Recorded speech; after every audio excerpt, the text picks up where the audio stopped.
Dios te bendiga. Este es tu pastor Rosana, la pastora Rosana de la Iglesia Cristiana El Alfarero. Y quiero el día de hoy, abril 28, abril 29 de 2020, quiero que meditemos en una de las banderas de nosotros como cristianos. Vamos a hablar un poquito de la fe y cómo no tocar el libro de Hebreos en el capítulo 11, versículo 1. Dice, es pues la fe, la certeza de lo que se espera y la convicción de lo que no se ve. Hay otras versiones hay una versión que quiero tocar, que es la Dios habla hoy, la que te acabo de hablar es la del 60, dice, tener fe es la plena seguridad de recibir lo que se espera y estar convencido de la realidad que no vemos. Óigame, si usted es como yo, se dará cuenta que muchas veces en procesos de nuestra vida y en etapas de nuestra vida, ejercer la fe no es tan sencillo. Pero aquí el escritor nos da unas claves, a ti que me estás mirando, que quiero compartir. Primero, la seguridad de lo que se espera. Es bien importante que nosotros entendamos que nuestro milagro va a depender de lo que nosotros estamos esperando. Y si tú no esperas nada, no vas a recibir nada. Si tú no esperas sanidad en medio de tu enfermedad, no vas a recibir nunca la sanidad. Si tú no esperas provisión en medio de tu escasez, no vas a recibir la provisión. Si tú no esperas puertas abiertas, el que no espera nada, no recibe nada. Y eso es lo primero que el Señor te quiere ministrar en esta pequeña intervención que estamos haciendo de la Biblia el día de hoy en nuestros altares, ¿verdad? ¿Qué estás esperando de Dios en esta pandemia? ¿Qué tú estás esperando que va a pasar? ¿Qué tú estás esperando que Dios va a hacer con tu familia? ¿Qué estás esperando que va a hacer con la iglesia? ¿Qué tú estás esperando en el futuro? Es bien importante porque a veces nuestros pensamientos se nublan.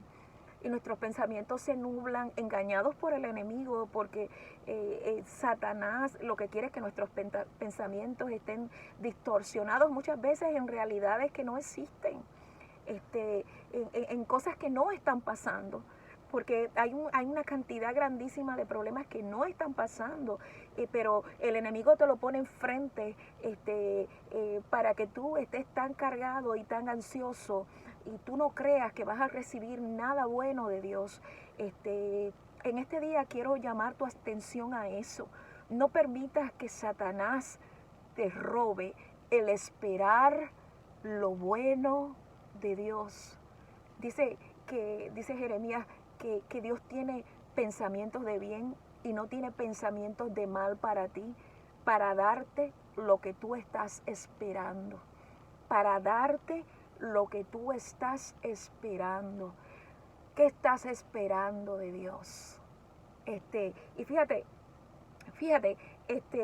algo bien importante, dice, después la fe, la certeza de lo que se espera y estar convencido de lo que tus ojos no están viendo.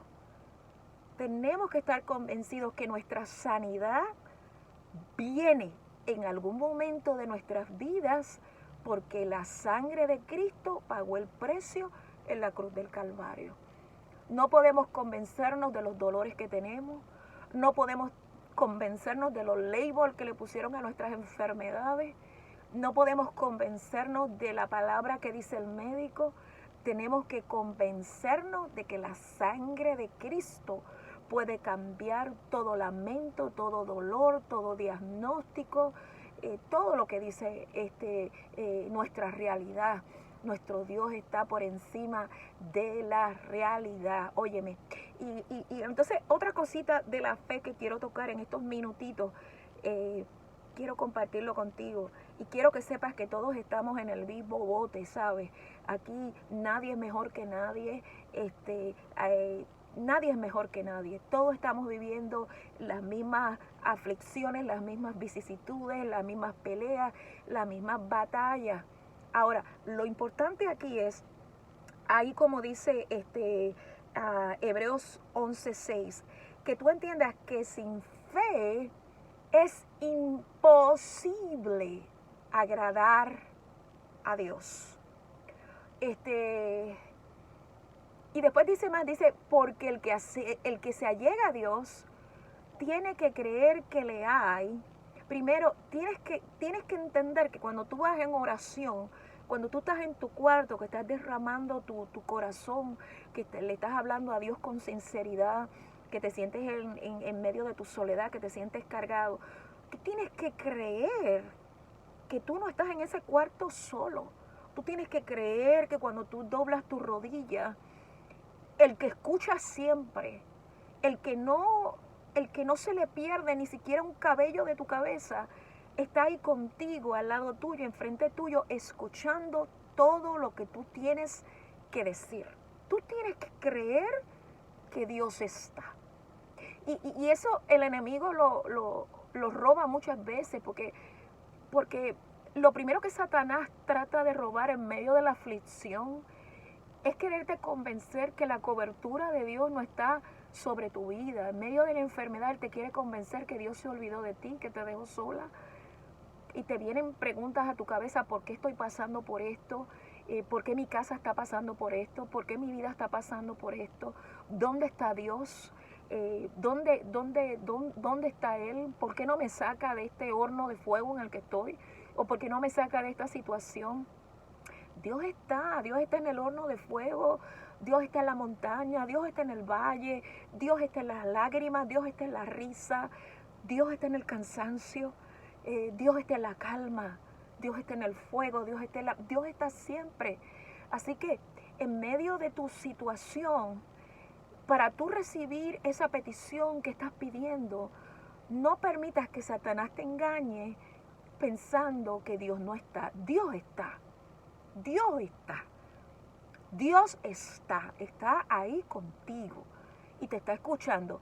Lo segundo es que tienes que creer que tú mereces lo que estás pidiendo. Tú tienes que creer que tú eres galardonador de lo que estás pidiendo, porque una de las cosas que detiene la bendición de Dios es la culpa. Y yo he caído tantas veces ahí, y por eso me he aprendido de memoria una medicina rica para el alma, todos aquellos que Satanás los engaña con la culpa. Es Romanos 8. ¿Quién acusará a los escogidos de Dios si Dios es el que justifica? Dice que aunque tus pecados sean como la grana, el Señor los va a emblanquecer. Dice que nunca se ha visto un justo desamparado, ni su simiente que mendigue pan. Dice que quién es el que justifica, que el que justifica es nuestro Señor Jesucristo. O sea, que a ti todos tus amigos te pueden estar echando culpa de lo que está pasando. Todo tu entorno te puede estar echando la culpa. Tú mismo puedes estar echándote la culpa de las cosas. Tú mismo te puedes estar acusando. Pero en el nombre de Cristo, sé libre en esta hora por el poder de la palabra de Dios. Abogado tenemos para con el Padre, a Jesucristo el justo. Qué lindo es el Señor, a Jesucristo el justo. Por eso tenemos un sacerdote que sí se puede compadecer de nuestras debilidades. Él se compadece de las malas decisiones que tomamos, de los malos momentos que tenemos. Se compadece de los errores que hacemos. Él se compadece y Él está ahí y Él vuelve y te recibe. Lo importante es que un corazón contrito y humillado venga a sus pies, a su presencia. Dios es tan bueno, amado, Dios es tan bueno. Y la palabra es medicina para tu corazón. Fíjate, dice, el que se acerca a Dios tiene que creer que le hay y que merece lo que está pidiendo. Y Dios me está ministrando en eso a mí. Porque yo quiero seguir viendo milagros de Dios en mi vida. Yo quiero seguir viendo puertas abiertas. Yo quiero seguir viendo metas realizadas, sueños realizados. Y el Espíritu Santo me llevó a esta palabra que te la estoy pasando a ti. No puedes permitir que el enemigo te robe la certeza, la seguridad de creer que Dios está contigo y que tú mereces lo que tú estás pidiendo. Créelo con todo tu corazón. Fíjate, la fe, y con esto voy a terminar porque no quiero ser muy extensa. Dice que la fe se habla, la fe se oye, la fe se mueve. Uno de los engaños que hace el enemigo, que nos engaña todo el tiempo, fíjate, nuestra boca. Nuestra boca tiene poder para atar y desatar. Nuestra boca tiene poder para que las cosas pasen.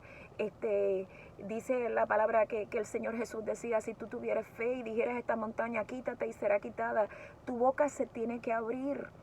En el valle de los huesos secos, todos aquellos huesos estaban muertos y secos y no había esperanza en ellos, pero Dios le mandó al profeta que dijera palabras sobre aquellos huesos. Si tú no te pones de acuerdo en tu boca con la palabra de Dios, en vez de adelantar en medio del milagro que tú le estás pidiendo a Dios, te retrasas. Dime lo que yo por experiencia. Tú estás pidiendo un milagro, yo también. Y en medio del milagro que tú quieres y el milagro que yo quiero, tenemos que coordinar lo que nosotros decimos con la palabra de Dios, aunque no veamos el milagro. Porque una vez nuestra boca comienza a abrirse en contra de lo que dice la palabra de Dios y sus promesas, entonces retrasamos el milagro. La fe se habla. La fe se habla. Dice que llames las cosas que no son como si fuesen. Eso me lo enseñó mi amado pastor, hermano Juan Ramón Agosto, uno de mis mentores que amo. Aleluya. Entonces, la fe se habla. La fe se oye. Fíjate que la fe viene por el oír, y el oír de la palabra de Dios. Eso dice Romanos 10:17. Y no es posible que tu fe sea fuerte si todo lo que tú te mantienes escuchando son cosas negativas. Ayúdate mismo, ayúdate a ti mismo, ayúdate. O sea, tú quieres adelantar, tú quieres conquistar, tú quieres pasar a otros niveles, pero si en tu círculo de amistades lo que se mantienen es hablando cosas negativas, lo que se mantienen es hablando un lenguaje que no está de acuerdo a la palabra de Dios, lo que se mantienen es hablando de derrotas y malas noticias. Oye, aléjate, mijo, ya está suficiente con todo lo que estamos viviendo. La fe se oye, la fe viene por el oír. Comienza en tu casa y comienza a poner himnos que te hablan del poder de la fe. Llena tu casa con adoración y con alabanza. Que en tus conversaciones tú converses con gente que te hablen de fe, que te adelanten, no gente que te atrasen, gente que tenga proyectos nuevos, que tenga cosas nuevas, que refresque tu mente, que te hable de la palabra, de una escritura que tú no habías visto. La fe se habla, adelántate. Deja de hablar de Daddy Yankee y deja de hablar, yo no sé, de tantos artistas, de tantas cosas. Deja de hablar de Netflix. ¿Tú quieres un milagro? Deja de hablar de Netflix. Comienza a hablar de la palabra de Dios. Comienza a escuchar de la palabra de Dios. Suelta el Netflix. Suelta el Netflix y comienza a escuchar de la palabra de Dios. Comienza a conversar de la palabra, comienza a hablar de la palabra. La fe se habla, la fe se oye y la fe se mueve. Oye, tú que estás enfermo, y yo sé que a veces hay tantos dolores, yo sé que a veces hay mucho dolor, que hay muchas circunstancias, pero escúchame lo que yo estoy aprendiendo. Mientras más le pones el ojo al dolor o a las circunstancias, más difícil se te va a hacer. Tienes que ponerte de pie, escúchame, tienes que ponerte de pie. Tienes que levantarte en fe. Escúchame, no en tu fuerza, te tienes que levantar en fe. Fíjate que al leproso él le dijo, levántate, toma tu lecho y anda. Yo no sé cómo habrá sido el levantar del leproso. Al que tenía la mano encogida, que no podía abrir la mano, le dijo, abre la mano. Yo no sé, moviendo esos músculos, tuvo que haber sido difícil al principio. Moisés, cuando lo llamó, su llamado, tuvo que haber sido difícil. Él era tartamudo y él lo llamó a que dirigiera un pueblo completo. Y él había estado fuera por tantos años. David, que era pequeñito, y todo el mundo comenzó a burlarse de él. Era hermoso, pero no era grande de estatura, no era un guerrero. Pero se paró en fe, porque no nos paramos en nuestra fuerza. nos paramos en la fuerza de Dios. No ministramos en nuestra fuerza, ministramos en la fuerza de Dios. No nos movemos en nuestra fuerza, nos movemos en la fuerza de Dios. Por eso hay muchos pastores que aún con condiciones del corazón, aún con derrame cerebral, con soplo, con lo que sea, ellos vuelven y se paran y predican. No predican en su nombre, predican en el nombre de un Cristo de poder. Por eso la fe se habla, la fe se oye, la fe se mueve, la fe se siente. Por eso yo sigo haciendo videos. Por eso yo sigo pastoreando. Por eso tenemos 8 años pastoreando. Por eso le conozco desde mis 6 años. Por eso sigo echando para adelante. Con 5, con 10, con 20, con 50, con los que sea. Seguimos para adelante. Y seguimos para adelante de la manera que sea. No confiando en nuestra fuerza. Confiamos en la fuerza del Señor. Yo espero que esta palabra te haya servido de bendición. Acuérdate que el justo vivirá por fe. Acuérdate que la fe, tienes que creer, es pues la fe, la certeza de lo que se espera y estar convencido de lo que no se ve. Acuérdate que la fe se habla, se oye y se mueve. Acuérdate que sin fe es imposible agradar a Dios. Cambia tu vocabulario. Cada vez que escuchas a alguien hablando derrota, dile lávate la boca con jabón y cámbiate el vocabulario. Tienes que hablar un lenguaje diferente. Aprendamos a hablar el lenguaje de la fe. Esta es tu hermana Rosana, pastor de la Iglesia Cristiana El Alfarero. Estamos en Naidel, Carolina del Norte, 5001 Village Park Drive. No te des por vencido en medio de esta situación del COVID. Si te tienes que poner la mascarilla, póntela. Si te tienes que poner los guantes, póntelos. Si tienes que hacer estos servicios de células en levantar el hogar, hazlo. No olvides la oración es la columna, la lectura de la palabra es la columna. Invita a alguien a que escuche palabra de Dios. Estamos los domingos, comenzamos a las 10:30 de la mañana en intercesión y la Iglesia del Alfarero siempre está orando. Así que si tú tienes una petición, únete a nosotros, déjanos saber cuál es tu petición, escríbela ahí y tu petición no va a pasar desapercibida. Me comprometo contigo a contestarte y me comprometo contigo a compartirla con la iglesia y que entremos en oración. Para el que cree, todas las cosas son posibles. Felicitamos a la pastora Judy. Judy, felicidades, que cumplas muchos más. Dios te bendiga. Para mí es un honor ministrar a tu lado. Eres una bendición. Y próximamente los lunes comienzan las clases con la pastora Judy, estudios bíblicos en línea a través de la aplicación Zoom. Así que prepárate porque va a estar buenísimo los lunes a las 7:30. Dios te bendiga. Estamos a tu orden y que pases excelente día.